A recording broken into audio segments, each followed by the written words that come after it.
வர வைக்கும் போது அங்கிளுக்கு ஒரு நிமிஷம் கண்ணீர் அப்படியே மழையா பொழியுது. ஏன்னா அந்த சண்டை நடந்த டைம்ல அங்கிளும் இங்கதான் இருந்திருப்பாரு. அந்த ஒட்டுமொத்த படையவும் வழி நடத்தினதே இவருதான். இங்க தளம்போட இருக்கக்கூடிய பல மக்களை பார்த்து நம்ம இவ்வளவு பெரிய தப்பு பண்ணிட்டோம்னு உள்ளுக்குள்ள ஒரு கில்ட் வருது. ஒரு பக்கம் அசூலா திரும்ப கேம்புக்கு வந்தவ, ஏடா அந்த ஜூக்கியோட ஆளுங்க உங்களை வேவு பார்த்துட்டு இருக்காங்க, அத கூட உங்களால கண்டுபிடிக்க முடியல. சரி பரவாயில்ல விட, நாங்க அவங்கள பிடிச்சிட்டோம். அப்பதான் அந்த தளபதியும் இளவரசி அரசர் ஏதோ ஒரு காரணத்தால தாக்குதல தடுத்து வச்சிருக்காரு. சிரிச்சுக்கிட்டே டோராவும் புஜ்ஜியும், இளவரசி அப்படின்னா உங்களோட திட்டத்தை நீங்க தான் வழி நடத்தணும்னு அப்பா உங்களை பத்தி யோசிக்கிறாரோ. விஷயம் எதுவா வேணா இருக்கட்டும், ஆனா என்கிட்ட இன்னொரு திட்டம் இருக்குன்னு அசூலா தளபதியை வச்சு ஏதோ ஒண்ணு பிளான் போடுவா. ஒரு பக்கம் வாண்டு நம்ம ஹீரோனை வளைச்சு போடுச்சு. ஆமா நைட்டு நீ திருட்டுத்தனமா வெளியில போறல, என்னால அந்த சத்தத்தை ஃபீல் பண்ண முடியுது. பயந்து போன ஹீரோனும், இந்த பாரு நான் யாரையும் காயப்படுத்த விரும்பல, நான் வெளியில அப்பாவியான மக்களுக்கு தான் ஹெல்ப் பண்ணிட்டு இருக்கேன். ஓ அப்படி, சரி சரி, அந்த ஹீரோவனை எப்படி நினைக்கிறான்னு தெரியும்ல. ஒரு நிமிஷம் இரு, அவன் என்ன எந்த மாதிரி நினைக்கிறான்? அது வந்து ஒரு நல்ல ஃப்ரெண்டா தான் இந்த மாதிரி மாத்தி வேணும்னே போய் சொல்லுவா. இங்க பாரு, நான் கண்டுபிடிச்ச மாதிரி அந்த ஹீரோ இதை கண்டுபிடிச்சான்னு வை, பெரிய பஞ்சாயத்தா போயிடும். அதே டைம்ல குல்லா போட்ட ஒரு குறுந்தாடிக்காரன் அங்க வருவான். உங்க பெய்ஃபாங் ஃபேமிலி சம்பந்தமா என்கிட்ட ஒரு ரகசியம் இருக்கு, ஒழுங்கா என் கூட வரீங்களா? அப்படி இல்லன்னா பேசஞ்சர் கிட்ட இந்த ரகசியத்தை கோத்து விடவா. வாண்ட என்னன்னு புரியாம தனியா கிளம்ப. அதே டைம்ல ஹீரோவோட கேங் இப்ப சயின்டிஸ்டோட வீட்டை உடைச்சு உள்ள வந்துட்டாங்க. ஆனா பின்னாடியே ஜூனோ வந்துட்டா. நீங்க இங்க எதுக்காக வந்தீங்க? இந்த பாருங்க சயின்டிஸ்ட காணோம், அத பத்தி விசாரிக்கதான் வந்தோம். அதுவா, அவரோட திறமைகளை பார்த்து மன்னர் மிரண்டு போயிட்டாரு. அதனாலதான் அரசவை கூட்டத்துல விஞ்ஞானிகளோட விஞ்ஞானிகளா அவரையும் சேர்த்துட்டாங்க. ஆனா இத பத்தி எங்க கிட்ட சொல்லவே இல்லையே. கவலைப்படாதீங்க, உங்களுக்கு பதிலா நான் சொல்றேன். கடைசி வரைக்கும் இந்த அம்மா மேல இவங்களுக்கு நம்பிக்கையே இல்ல. அதே டைம்ல நம்மளோட ஜோக்கு இந்த அகதிகளான ஃபயர் நேஷனை பார்த்து, யோ பரட்ட, நீங்க நகரத்துக்குள்ள இருந்த ஒரு கடையை இறைச்சிட்டீங்கன்னா இன்னைக்கு நைட்டு உங்க மேல தாக்குதல் பண்ண ஒரு சில பேர் வர போறாங்க. நீங்க தான் உங்க உயிரை காப்பாத்திக்கணும். அப்ப அந்த ஆளு படார்னு ஒரு ஆப்பிள தூக்கி போட, ஜோக்கு அதை பிடிச்ச விதத்திலேயே, பரவாயில்லையே நீ ஃபயர் நேஷனை சேர்ந்தவடா, என்ன உன் கை அசைவுகளால நான் அதை கண்டுபிடிச்சேன். நாங்க எந்த ஒரு தப்பும் பண்ணாதப்ப நாங்க ஏன்டா மத்தவங்களை பார்த்து பயப்படணும்? சரி, சொல்ல வேண்டியது ஏன் கடமை, அதுக்கப்புறம் உங்களோட இஷ்டம்னு ஜூக்கோ அங்க இருந்து கிளம்பிட்டான். இதே டைம்ல அமைச்சரை ஹீரோ முன்ன விட அளவுக்கு அதிகமா நம்ப ஆரம்பிக்கிறான். ஒரு பக்கம் குறுந்தாடிக்காரன் கூட தனியா வந்த வாண்டு அவ தலையில இந்த பையன் ஒரு இடியா இருக்கிறான். என்னன்னா இந்த பெய்ஃபாங் ஃபேமிலியை சேர்ந்த இவரோட அம்மா அப்பா பெரிய தொழிலதிபராச்சே. இந்த பயலுங்க என்ன பண்ணிருக்கானுங்க, பாசிங் ஜூவோட எதிரி தேசமான அந்த ஃபயர் நேஷனுக்காக வெப்பன்ஸ் வித்திருக்கானுங்க. இது மட்டும் இந்த ராஜ்யத்தோட ராஜாவுக்கு தெரிஞ்சிச்சுன்னு வை, உங்க அப்பா அம்மாவுக்கு பாலு கன்ஃபார்ம். ஐயா இத பத்தி வெளியில சொல்லிடாதீங்கன்னு பணத்தை கொடுத்து அது சம்பந்தமான ஆதாரங்களை வாங்கிட்டா. ஒரு பக்கம் ஹீரோ ஹீரோயின் தனியா நடந்து போகும்போது யாரோ ஒரு ஆளு இவங்களை ஃபாலோ பண்ற மாதிரி இருக்கு. பார்த்தா அது ஒரு தொப்பிக்காரன். எப்படியாச்சும் நான் அது யாருன்னு கண்டுபிடிக்கிறேன்னு ஜூனோட கண்ணுல மண்ணை துவிட்டு அங்க இருந்து கிளம்பலாமே நினைக்கும் போது யாரோ ஒருத்தன் கல்லோட சக்தியை வச்சு ஹீரோவை அடிச்சு மயங்க வச்சுட்டான். அன்னைக்கு நைட்டு இந்த ஜேட் பையன் பிளான் போட்ட மாதிரியே ஃபயர் நேஷனோட அப்பாவியான மக்கள் இருப்பாங்கல்ல, அவங்கள நைட்டு அட்டாக் பண்ண வந்திருப்பான். நெருப்பு சக்தியை இந்த நாட்டுக்குள்ள பயன்படுத்த அனுமதி கிடையாது. சோ சாதாரணமா தான் சண்டை போட்டாகணும். அப்பதான் கரெக்டா இவங்களுக்கு உதவியா முகத்துல முகமுடியோட நம்ம ஜூக்கோ களத்துல இறங்குறான். வந்தது இவன் மட்டுமே கிடையாது, நம்ம ஹீரோயின் இருக்கால, அவளும் காவல் தெய்வத்தோட கெட்டப்ல வந்திருப்பா. ஒரு டைம்ல தன்னை அறியாம தனக்குள்ள இருந்த பனிக்கட்டி பவரை பயன்படுத்தும் போது ஜேடுக்கு இந்த பவரை பயன்படுத்தக்கூடியது ஹீரோயின் தெரியும். சோ கட்டாரா இது நீயான்னு கேட்கும் போது அவ அங்க இருந்து டக்குன்னு ஓடி போயிடுவா. விஷயம் என்னன்னா ஜூக்கோவுக்கு கட்டாரா பேரை கேட்டதுமே கண்டிப்பா ஹீரோவோட கேங்கும் இங்கதான் இருப்பாங்கன்னு முடிவு பண்ணிட்டான். ஒரு பக்கம் அங்கிள் இறந்து போன தன்னோட பையன் லூத்தன் இருக்கான்ல, அவனை நினைச்சு ஒரு மரத்துக்கிட்ட உட்காந்து ஓன் அழுதுட்டு இருக்காரு. ஏன்னா நாளை பெண்ண ஜூக்கோவுக்கும் இந்த நிலைமை வந்துருமோன்னு ஒரு பயம். இதே டைம்ல வெளிப்புற சுவர்கள் கிட்ட அசுலாவும் அவரோட கூட்டாளிகளும் கியோஷி தீவை சேர்ந்த வீராங்கனைகள் போல மேக்கப் எல்லாம் போட்டுக்கிட்டு, இந்த பாருங்க ஃபயர் நேஷனோட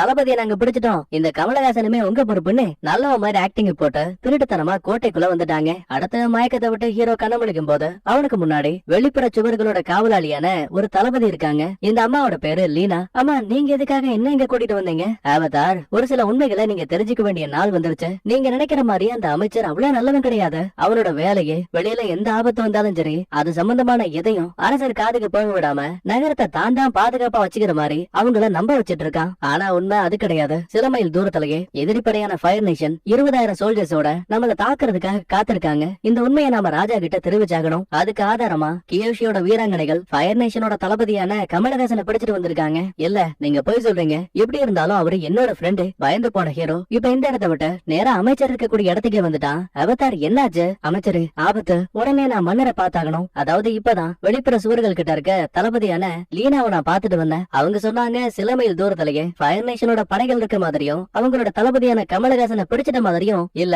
அதுக்கெல்லாம் வாய்ப்பே கிடையாதுன்னு நான் இதை பாத்துக்கிறேன்னு சொல்லிட்டு ஹீரோவை அங்கிருந்து அனுப்பிடுவாங்க. குழப்பத்தோட உள்ள வந்த ஹீரோவும் புலம்ப ஆரம்பிக்கிறான். இவங்களை நம்பினா வேலைக்கு ஆகாது, நான் எப்படியாச்சும் அரசனை பார்த்தாகணும்னு சொல்லும் போது கண்டிப்பா அதுக்கு ஒரு பக்காவான திட்டம் கிட்ட வேணும்னு இவங்க அதை பத்தி யோசிக்கிறாங்க. ஆனா இவங்க பேசக்கூடிய இந்த விஷயத்த தொலை தூரத்துல இருந்த நம்ம ஜூக்குவும் பாத்துட்டு இருக்க மாதிரி தெரியுது. அன்னைக்கு நைட்டு குழப்பத்தோட ஆப்பா மேல ஹீரோ தூங்கிட்டு இருப்பான். காலையில விடிஞ்சதுமே ப்ரொஃபசர் ஜாக்காவை பார்த்து, நீ கேட்ட இந்த இடத்தோட பழங்கால மேப்ப நான் கொண்டு வந்திருக்கேன். என் கணக்குப்படி இந்த ஆன்மாக்களோட நூலகத்துக்கு போகணும் அப்படின்னா ஒருவேளை அது இங்க இருக்க ஏதோ ஒரு கைவிடப்பட்ட இடமா இருக்கணும். அதை விட முக்கியமா நாம அந்த ஆன்மாக்கள் உலகத்துக்குள்ளேயே போனாலும் கூட நம்ம திறன்கள் சம்பந்தப்பட்ட ஏதாவது ஒண்ணு அந்த கோயிலோட காவலங்கிட்ட அதை நம்ம அர்ப்பணிச்சாகணுமா. உடனே இந்த விஷயத்தெல்லாம் நைட்டு ஃப்ரெண்ட்ஸ் கூட ஒன்னா உட்காந்து பேசிட்டு இருப்பாங்க. ஒரு பக்கம் தளபதி லீனா மாறு விஷயத்துல வந்து அசுலா கிட்ட, நீங்க தளபதியை பிடிச்சு நல்ல வேலை பார்த்திருக்கீங்க, கொஞ்ச நாளைக்கே நீங்க எங்க இடத்துலயே தங்கலான்னு அவங்களுக்குன்னு ஒரு தனி வீடு மரியாதைன்னு எல்லாமே கிடைக்குது. ஆனா ஒரு கண்டிஷன், இந்த விஷயத்த பத்தி நீங்க வெளியில யாருக்கிட்டையும் சொல்லக்கூடாதுன்னு ஒரு ஒப்பந்தமும் போட்டுப்பாங்க. கட் பண்ண இதே டைம்ல ஹீரோயின் ஜேட வளைச்சு பிடிச்சு, இங்க பாரு, எனக்கு இந்த ஊருக்குள்ள இருக்க ஒரு கோயிலை கண்டுபிடிக்கணும். அது ஒரு கைவிடப்பட்ட பழைய நூலகம். நீ ஒரு முறை என்கிட்ட சொல்லிருக்க இந்த பேசன்ட்ல உனக்கு தெரியாத இடம் கிடையாதுன்னு. எனக்கு மட்டும் நீ இதுக்கு ஹெல்ப் பண்ணா உனக்கு நான் 3 மடங்கு பணம் கொடுக்குறேன். யோசிக்காம ஜேடும் பணத்துக்காக சரின்னு சம்மதிக்கிறான். ஆனா ஹீரோவுக்கும் மத்த ஃப்ரெண்ட்ஸுக்கும் ஜேட திரும்ப பார்த்ததுல சந்தோஷமே கிடையாது. இவளை எதுக்காக கூட்டிட்டு வந்த? ஏலே, நாம தேட வேண்டிய நூலகத்துக்கான வழி அது இவனுக்கு மட்டும் தான் தெரியும். சரி வந்து தொலைன்னு வேண்டா வெறுப்புக்கு இவனையும் கேங்ல சேர்த்துப்பாங்க. அன்னைக்கு நைட்டு அசுலாவும் தன் கூட்டாளியும் வெளியில நடந்து வந்தவ, ஏப்பா வெளியில நம்ம எதிரிகள் அவ்வளவு பேரு காத்திருக்காங்க, ஆனா மக்கள் இங்க ரொம்ப சர்வ சாதாரணமா வாழ்ந்துட்டு இருக்காங்க. ஏதோ ஒண்ணு தப்பா இருக்கு. ஆபத்துக்களை இந்த மக்கள் கிட்ட இருந்து யாரோ ஒருத்தர் மறைக்கிறாங்க. அதை நம்ம கண்டுபிடிக்கணும்னா அதுக்கு ஒரே வழி இதான்னு வீதிக்கு நடுவுல ஃபயர் பவரை வச்சு ஜூன் அட்டாக் பண்ணுவா. அடுத்த செகண்டே காவலாளிகள் இந்த புள்ளைய அப்படியே அலைக்கா தூக்கி சிறைச்சாலைக்கு கொண்டு வந்துட்டாங்க. இவளை பாக்குறதுக்காக அமைச்சர் இங்க வருவான். நான் அப்பவே நினைச்சேன் இது எல்லாத்துக்கும் பின்னாடி நீதான் இருப்பேன்னு. இவனுங்க பேச ஆரம்பிக்கக்கூடிய இதே டைம்ல ஹீரோவோட கேங் ஜேடோட உதவியால ஒரு கைவிடப்பட்ட இடத்துக்கு வந்திருக்காங்க. எக்ஸாக்டா இதுதான் இவங்க தேடி வந்த அந்த ஆத்மாக்களோட நூலகம். ஹீரோவும் மத்த ஃப்ரெண்ட்ஸும் கண்ணை மூடிக்கிட்டு தியானத்தை பண்ண ஆரம்பிக்கிறாங்க. அப்பதான் ஹீரோ உதவியால இவங்க எல்லாரோட ஆன்மாக்களும் பிரிஞ்சு அந்த ஆவிகளோட நூலகத்துக்குள்ள போக முடியும். திரும்ப வர வரைக்கும் இவங்க பாதுகாப்புக்காக ஆப்பாவும் மோமோவும் இங்கதான் காவலுக்கு இருப்பாங்க. பிளான் போட்ட மாதிரியே இப்ப ஆன்மாக்கள் பிரிஞ்சு அங்க இருக்கக்கூடிய மாய சுவர்களுக்குள்ள போகுது. நிஜமாவே இவங்க தேடி வந்த அந்த நூலகம் இங்கதான் இருக்கு. ஆனா காவலுக்காக மிகப்பெரிய ராட்சச ஆந்தையும் இருக்கு. ஏற்கனவே ஆன்மாக்கள் உலகத்துல இந்த ஆந்தைய ஹீரோ பாத்திருப்பான். வந்த ப்ரொஃபசரும், இந்த பாருங்க, எங்களோட திறன்கள்ல ஒரு பகுதியான இந்த நூலகத்தை கண்டுபிடிக்கிறதுக்கான வரைபடம் அதை நான் உங்ககிட்ட ஒப்படைக்கிறேன். எங்களை இந்த நூலகத்தை பயன்படுத்த அனுமதிங்கன்னு சொல்லும் போது ஆந்தையும் அந்த விருப்பத்தை ஏத்துக்குது. ஆனா ஒரு கண்டிஷன், இங்க கிடைக்கக்கூடிய தகவல்களை வச்சு நீங்க யாரையும் காயப்படுத்த கூடாது, போருக்கு வழிவகுக்க கூடாதுன்னு ஒரு நிபந்தனையை வச்சுதான் இது அங்க இருந்து பறந்து போகுது. அதுக்கப்புறம் நட்சத்திரங்களை பத்தி இவங்க ஒரு பக்கத்துல தேட ஆரம்பிக்க அப்பதான் ஜாக்காவுக்கு ஒரு நரி ஒண்ணு கண்ணுல படுது. வடதுருவத்தோட இளவரசியும் நிறைய மாறக்கூடியவங்களாச்சே. சோ வெள்ளை நரிய உனக்கு தெரியுமா? ஒருவேளை அவ இருக்கக்கூடிய இடத்த உன்னால காட்ட முடியுமான்னு கேட்கும் போது நரி எங்க இருந்து ஓட பின்னாடியே ஜாக்காவும் ஓடிட்டு இருக்கான். ஹீரோவுக்கு முன்னாடி இன்னொரு அவதார் வந்து நிப்பாங்க. என்னடா ஆச்சு, ரொம்ப பயந்துட்டியா? ரொம்ப நாளைக்கு அப்புறம் ஒரு ஏர் பெண்டரை இப்பதான் நீ பாக்குறல. ரொம்ப ஃபீல் பண்ண ஹீரோவும், ஆமா உங்களுக்கு ஒண்ணு தெரியுமா, நான் முழுமையான அவதாரா எப்படி மாறணுங்கிற விஷயத்த கண்டுபிடிச்சிட்டேன். ஆனா அதோட பவர்ஸை பயன்படுத்த எனக்கு பயமா இருக்கு. ஏன்னா எங்க ஒருவேளை என்னால என் நண்பர்களுக்கு ஆபத்து வருமோன்னு பயம். அப்பதான் அவதாரம், இங்க பாரு, எல்லா அவதாரும் சரியானவங்க அப்படின்னு எதுவும் கிடையாது. நானுமே நிறைய தவறுகளை பண்ணிருக்கேன். ஆனா ஒண்ணு, நீ ஒருவேளை எல்லா விதமான அவதாரையும் ஒன்னா சேர்த்து ஒரு அவதாரோட ஆன்மாவா மாறும்போது அப்ப நீ இறந்து போனன்னு வையேன், நிரந்தரமா உன்னோட அவதார சக்தி எல்லாமே மறைஞ்சு போயிடும். அதுக்கப்புறம் மறுஜென்மத்துல அவதார் அப்படிங்கிற ஒண்ணு வரவே வராது. சோ கவனமா இருன்னு இவங்க அட்வைஸ் கொடுக்க, அதே டைம்ல நம்ம வாண்டு ஒரு புத்தகத்தை கையில வச்சிருக்கும் போது அவளுக்கு முன்னாடி கியோஷி அவதார் வருவாங்க. ஆமா, அந்த மொட்டை பையன் எங்க போனா? ஓ, அவதார கேக்குறீங்களா? அவன் இங்கதான் எங்கேயாவது புக்க தேடிட்டு இருப்பான். நாங்க இங்க வந்ததுக்கான முக்கிய காரணம் அந்த வால் நட்சத்திரம் எப்ப வருதுங்கிறத கண்டுபிடிக்கிறதுக்காக தான். சிரிச்சுக்கிட்டே கியோஷியும், இங்க பாரு, உனக்கு தெரியாத இன்னொரு ரகசியமும் இருக்கு. வால் நட்சத்திரம் தனக்கு நெருப்பு சக்தி அதிகமாகிற மாதிரி அதே நெருப்பு சக்தி கம்மியாக கூடிய ஒரு நாளும் இருக்கு. அப்படியா? அது எப்ப வரும்? அதுக்கான பதில் உன் கையில இருக்கக்கூடிய புத்தகத்துல இருக்குன்னு இந்தமா பேசிட்டு டப்புன்னு மறைஞ்சு போயிடுவாங்க. இப்ப தனியா நிறைய தேடி வந்த ஜாக்கா ஒரு வித்தியாசமான அறைக்கு வரா. அங்க காலத்தையும் நாளையும் குறிக்கக்கூடிய ஒரு மிகப்பெரிய கடிகாரம் இருக்கு. இவ அதுல கைய வச்சதுமே வானத்துல ஒரு நிலவு தெரியுது. அடச்சே, நிலவோட சக்தியில பிறந்த வடதுருவத்தோட இளவரசியை காட்டுவான்னு பார்த்தா அந்த நிலாவை காட்டிட்டு இருக்க. அடுத்த கொஞ்ச நேரத்துக்கு அப்புறமா ஃப்ரெண்ட்ஸ் எல்லாருமே ஒண்ணு சேருவாங்க. அப்பதான் ஜாக்காவும், ஏப்பா இந்த கடிகாரம் என்னன்னு தெரியுதா? இத பயன்படுத்தி வால் நட்சத்திரம் எப்ப வரப்போகுதுங்கிறதையும் கண்டுபிடிக்க முடியும். அதே டைம்ல அதுக்கு முன்னாடி ஒரு கிரகணம் வரப்போகுது. அன்னைக்குதான் இந்த ஃபயர் பெண்டர்ஸோட பவர் கம்மியாகும். இத கியோஷி அவதார் தான் என்கிட்ட சொன்னாங்கன்னு வாண்டு ஒரு ஹிண்ட கொடுப்பா. சோ கரெக்டா அந்த நாள் எப்ப வரப்போகுதுங்கிறத இவங்க கண்டுபிடிச்சிட்டாங்க. அப்படியே வெளியில காவல் ஹீரோளுக்கு இருந்த இந்த ஆப்பாவுக்கு ஏதோ வெடிப்பு சத்தம் கேட்டு அங்க இருந்த மோமாவும் அதுவும் கிளம்பிடும். ஆனா இவங்களை டைவர்ட் பண்ணிட்டு ஜூகோ ஹீரோ கிட்ட வந்துட்டான். நினைச்சானா இதே இடத்துல தலைய துண்டாக்க முடியும், இருந்தாலும் ஏதோ ஒரு காரணத்தால அவனை எதுவும் பண்ணாம அங்க இருந்து அமைதியா கிளம்பிடுவான். நைட்டு ஃபுல் போதையோட திரும்ப வீட்டுக்கு வந்ததுமே, அங்கிள் அந்த அவதார நான் கண்ணுக்கு முன்னாடி பார்த்தேன், கொல்றதுக்கான வாய்ப்பு கிடைச்சு கூட என்னால அவனை எதுவும் பண்ண முடியல. இதை கேட்டதுமே அங்கிளுக்கு தெளிவா தெரிஞ்சு போச்சு. அப்படின்னா இவ கொஞ்சம் கொஞ்சமா நல்லவனா மாறிட்டு இருக்கான் போல. பெட்ல இவனை தூங்க வைக்க இன்னொரு பக்கத்துல இந்த ப்ரொஃபசர் மட்டும் சத்தமே போடாம அந்த ராட்சச ஆந்தை கிட்ட வந்தவன், என் கூட வந்த எல்லாரும் உன்னை ஏமாத்திட்டாங்க, இங்க இருக்க புத்தகத்தோட குறிப்புகளை வச்சு அத போருக்காக பயன்படுத்த போறாங்கன்னு சொல்லும் போது ஆந்த அப்படியே வெறித்தனமா திரும்புது. நேரா ஹீரோவோட கேங் கிட்ட வந்துட்டு, நீங்க எனக்கு கொடுத்த வாக்குறுதியை மீறிட்டீங்க, இது சட்டப்படி தப்புன்னு சொல்லிட்டு இவங்களை கொல்ல வரும்போது யாரா இத சொன்னதுன்னு கேட்டா, அதுவும் ப்ரொஃபசர் கை காட்டி வாழ்நாள் முழுக்க இங்க இருக்கக்கூடிய நூலகத்தை இவர் பயன்படுத்தலாம், அதுக்கு பதிலா உங்களை பத்தின ரகசியங்களை என்கிட்ட சொல்லி இத ஒரு ஒப்பந்தமா போட்டிருக்காருன்னு சொல்லும். ஆனா அந்த ஆந்த இங்க இன்னொரு ட்விஸ்டை ரிவீல் பண்ணுது. ஆனாரே இங்க இருந்த புத்தகங்களை படிச்சு உன் நண்பர்களுக்கே நீ துரோகம் பண்ணிருக்க,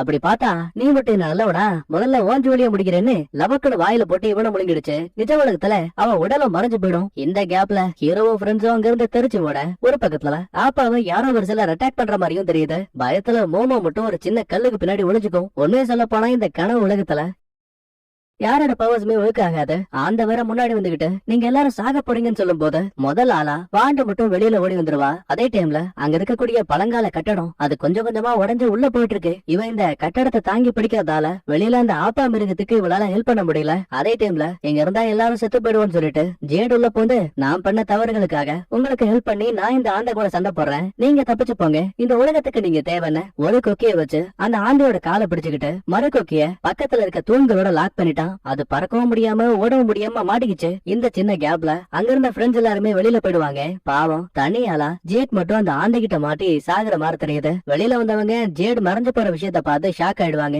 எப்படியாச்சும் அவனை காப்பாத்தலாம்னு சொல்லும் போது நம்ம வாண்டு பிடிச்சு வச்சிருந்த கட்டடமும் உடஞ்சு போயிடும். அப்பதான் ஹீரோ கவனிக்கிறான், ஆமா ஆப்பா எங்க போச்சு, வாண்டு கேஷுவலா நான் வரும்போது அவனை யாரோ பிடிச்சிட்டு இருந்தாங்க, ஆனா என்னால காப்பாத்த முடியலன்னு சொல்லுவா. ஆக்சுவலி இவனுக்கு சின்ன வயசுல இருந்தே துணையா இருந்தது அது அந்த ஆப்பா மட்டும்தான். சோ அந்த விரக்தியாலேயே ஒரு நிமிஷம் அப்படியே அவதாரா மாறி போயிடுவான். இருந்தாலும் திரும்ப சுயநினைவுக்கு வந்த ஹீரோ, நான் முதல்ல ஆப்பாவை தேடி போறேன்னு ஊரு ஃபுல்லா தேடி பாக்குறான், விசில் அடிச்சு பாக்குறான். ஆனா ஆப்பாவை பத்தி எதுவும் தெரியல. தூக்கத்துல இருக்க ஜூகோவுக்கு அம்மா இறந்து போனப்ப ஏற்பட்ட சம்பவங்கள் கண்ணுக்கு முன்னாடி இல்லூஷனா வந்து போகுது. ஒரு பக்கம் அசூலா அமைச்சர்கிட்ட அந்த லீனா கிட்ட எங்களோட படை தளபதிய வேணும்னே நான் மாட்ட வச்சிருக்கேன், அதை விட முக்கியமா வெளியில என்னோட படைகளும் இருக்கு, நான் வெளியில போயிட்டு போர் வேணான்னு சொன்னா மட்டும்தான் அவங்க அமைதியா இருப்பாங்க, அப்படி இல்ல உங்க நகரத்துக்கு தான் ஆபத்து, எனக்கு தேவையானது ஒன்னே ஒண்ணு, இங்க இருக்கக்கூடிய என் தம்பியான ஜூகோ அப்புறம் அந்த அவதார் அவங்கள மட்டும் என்கிட்ட ஒப்படைச்சிட்டா மன்னர்கிட்ட சமரசம் பேசி நம்ம ரெண்டு நாடுகளையும் நட்பு நாடுகளா மாத்திக்கலாம். அமைச்சருக்கும் இது ஒரு நல்ல விஷயமா தெரியுது. அதனால அரசர்கிட்ட நல்ல பேர் வாங்குறதுக்காக இவனும் இந்த விஷயத்துக்கு சரின்னு சம்மதிக்கிறான். அதே டைம்ல ஹீரோவோட கேங் இப்ப ஆப்பாவை கண்டுபிடிக்கிறதுக்கு முன்னாடி முதல்ல மன்னரை பார்த்து வரக்கூடிய ஆபத்தை சொல்லணுமேனு எப்படி கோட்டைக்குள்ள போலான்னு யோசிக்கும் போது நம்ம லீனா உதவியால சோல்ஜர்ஸ்க்கு சரக்கு கொண்டு வரேங்கிற பேர்ல ஜாடிக்குள்ள 4 பேரையும் அடைச்சு திருட்டுத்தனமா உள்ள கொண்டு போவாங்க. ஜோக்கு ஒரு பக்கத்துல அங்கிள் வேலை பாக்குற கடைக்கு வந்திருக்கான். அங்க எனக்கும் ஏதாவது வேலை கிடைக்குமான்னு இவன் டீ போட கத்துக்கிற மாதிரி தெரியுது. அங்கிளுக்கு ஜோக்குவும் மீராவும் ஜாலியா பேசுறத பார்த்த கொஞ்சம் கொஞ்சமா இவனோட வாழ்க்கை ஒரு நல்ல பாதையில திரும்புதுன்னு நினைச்சு அங்கிளுக்கு சந்தோஷம் தாங்கல. அதே டைம்ல கோட்டைக்குள்ள வந்த ஹீரோவும் ஃப்ரெண்ட்ஸும் மன்னரை தேடி போயிட்டு இருக்காங்க. அதே டைம்ல லீனா வெளியில போகும்போது கரெக்டா அமைச்சர் உள்ள போது, எங்க போறீங்க, நீங்க வசமா மாட்டுவீங்க, உங்ககிட்ட 2 கேள்வி கேட்கலாம் தான் வெயிட் பண்ணிட்டு இருந்தேன். என்ன எல்ஏச் வரல, நீங்க ஃபயர் நேஷனோட தளபதியான கமலஹாசனை படிச்சீங்களாமே, சேச்சா அப்படிலாம் எதுவும் கிடையாதுன்னு பச்சையா போய் சொல்லுவா. ஆனா ஹீரோவும் இந்த அசூலாவும் தளபதியை கொண்டு வந்து ஒப்படைச்சிருக்கோன்னு ஸ்ட்ராங்கா சொல்லியும் கூட இவளே மாத்தி சொல்றானா, அப்ப தனக்கு எதிராக இவன் திரும்பி இருக்கான்னு சொல்லிட்டு உனக்கு ஒரு பொண்ணு இருக்கால அவளை சிறைச்சாலைக்குள்ள அடைச்சா என்ன பண்ணுவான்னு லீனாவையே இந்த பையன் மிரட்ட ஆரம்பிக்கிறாங்க. அதே டைம்ல ஹீரோவும் ஃப்ரெண்ட்ஸும் ஒரு வழியா தோட்டத்துல இருக்க இந்த மன்னரை கண்டுபிடிச்சிட்டாங்க. அரசு கோட்டை சுவருக்கு வெளியில ஃபயர் நேஷனோட ஆளுங்க காத்து இருக்காங்க, எப்ப வேணா பேசன் ஜூவை அட்டாக் பண்ணுவாங்க. நெருப்பு நட்சத்திரம் வரும்போது ஃபயர் நேஷனுக்கு எதிராக நம்மளால சண்டை போட்டு ஜெயிக்கவே முடியாது, அதுக்கான ஆதாரங்கள் கூட இந்த புக்ல இருக்குன்னு இவங்க அதை கொடுக்கும் போது கரெக்டா இந்த அமைச்சர் உள்ள வந்துட்டான். ஒரு பக்கம் ஜூகோ மீரா இருக்கா இல்லையா, அவ கூட ஒன்னா சேர்ந்து வெளியில சுத்துறான். ஏன் ஒரு கட்டத்துல அந்த புள்ளையோட கையவே பிடிச்சிட்டான். அப்புறம் என்ன காதல் வலையில விழுந்துட்டாங்க. இதே டைம்ல அமைச்சர் வந்திருப்பா இல்லையா, இப்ப அவ ராஜா கிட்ட இவங்க சொல்ற எதுவுமே உண்மை கிடையாது, நாடு ரொம்ப பாதுகாப்பா தான் இருக்கு, தோ இவங்க எல்லாரும் தான் கெட்டவங்க, வட துருவத்துல